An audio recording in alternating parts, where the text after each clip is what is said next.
Mini ball. Laila जो कि एक तखयलाती 8 साला लड़की थी, अपनी गुड़िया बेला को बहुत अजीज रखती थी। ये गुड़िया इसकी नानी ने इसे तोहफे में दी थी।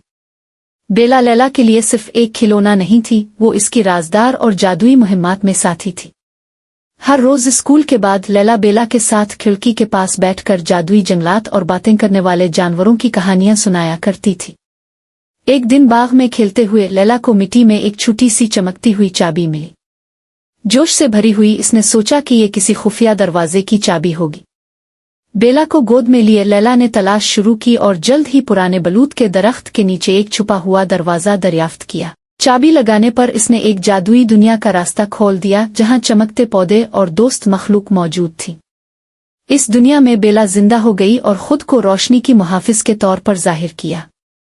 वो दोनों मिलकर इस जादुई दुनिया को अंधेरों से बचाते रहे और ये साबित किया कि जब तक लैला यकीन रखती है, कुछ भी मुमकिन है।